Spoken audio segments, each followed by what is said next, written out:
Hi, my name's Phil. I'm the guitarist, singer and songwriter from Ink in the Ocean, and today I'm going to be quickly talking you through guitar, amp, pedals, that sort of thing that I use for the band. Start with the guitar. This is one of my feline guitars. They call it the Lion model. It's handmade by a genius in South London, in Croydon. I've got a couple of these. This is my favourite one. Has been for about 7 years or so. I'll do another video talking more about the guitar. Then we've got my pedalboard, which is down here. My pedalboard is crazy. It's taken an awful lot of time to build and an awful lot of money to put together, but it just does everything that I could ever want it to do. Quickly run through it. The main thing is this Gig Rig G2, which is a switching system which allows me to just change everything at the click of one button, so I can go from a full-on overdrive sound to a clean tone. I'll go through some sounds later. Then we've got Vox Wah. This is the hand-wired one. It's sort of the closest thing you're going to find to what Jimi Hendrix and Stevie Ray Vaughan used to use, and the way I figure it is, if it's good enough for them, then that's good enough for me. We then have a tuner in there because you need a tuner. That Boss TU2, I've had it for years. It just does the job every time. We've got this Source Audio EQ. It's a MIDI compatible EQ, so you can program it to have 4 different EQs. So if you want a scoot mid sound in one place or a full mid sound in another place, you can do that with that really easily. I tend to use it literally just on solo boosting. Most of my EQ's done through my amp, and I just use it to boost the mid up. It's a great pedal though, because you can just store 4 EQs and just have whichever one you want there.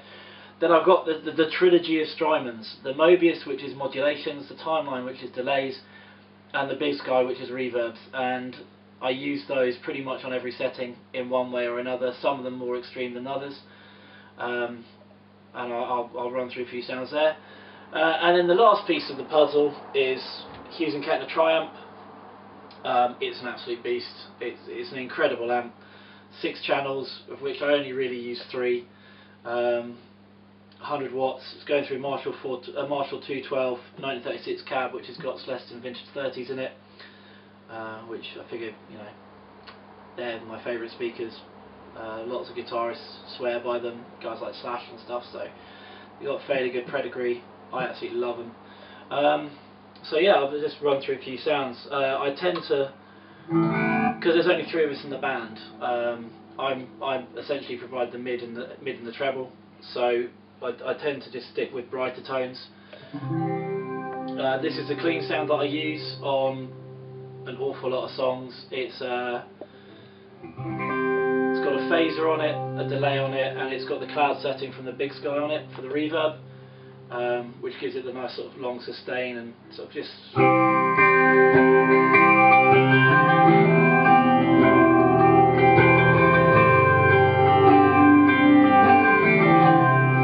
Gives a load of texture, fills a lot of space, sounds lovely. When there's only 3 of you in the band, you want to have that space sort of filled but not oversaturated.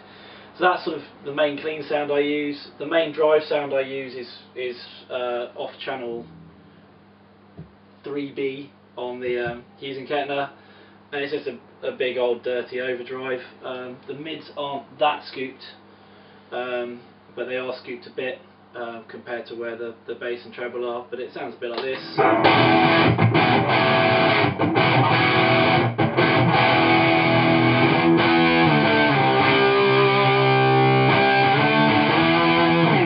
It's just a really big full sound, exactly what I want. On some songs, so on our debut EP, we've got a track called I Endure. I've got a crazy flanger sound on it.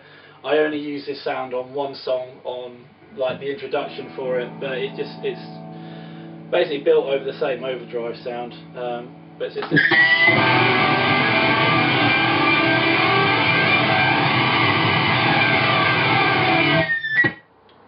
feeding back quite a lot there because I'm sitting quite close to the amp and it's really loud. Doesn't normally do that, but that's just a great sound. It's just a one chord intro, but it just gives all that texture and character to it. Another sound I use a lot is phasers. I love phasers, particularly slow phasers that just undulate over everything.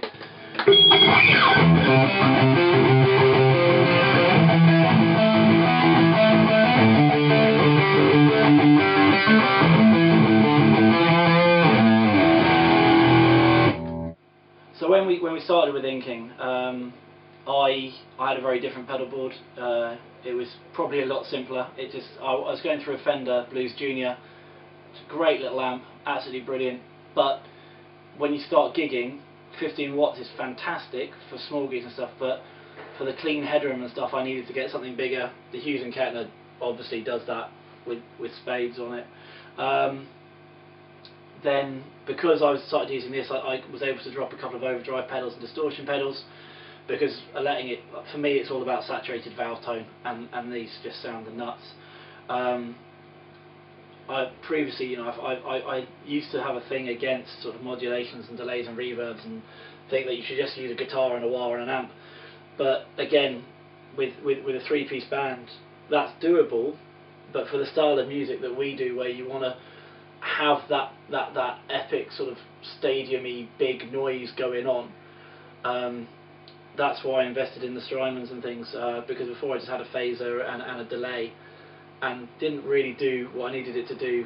And also with a set list and changing songs and stuff like that, you want as many options as possible, so that your set doesn't all sound the same, so that all your guitar tones aren't identical. I've been through loads of guitars with inking. Recording wise, I've used Telecasters and this. I've got a Jaguar which I love using with stuff. It just provides sort of a mid ground for recording, and the EP actually that's coming out later this year is recorded on this guitar and Telecaster, which I'll be doing another video on, because you just getting that big sound, the Telecaster for the top end, the Les Pauly type guitar for the bass response, and that thickness, just mesh the two together and it sounds great. The effect on other band members is, I've got to be aware of not treading on the bass's toes or not clashing with the cymbals too much. So that's one of the reasons I stopped using the Telecaster live, because it jangled too much with the cymbals. Great sound, but in a live setting, there's too much of a clash there. So yeah, back to Old Faithful.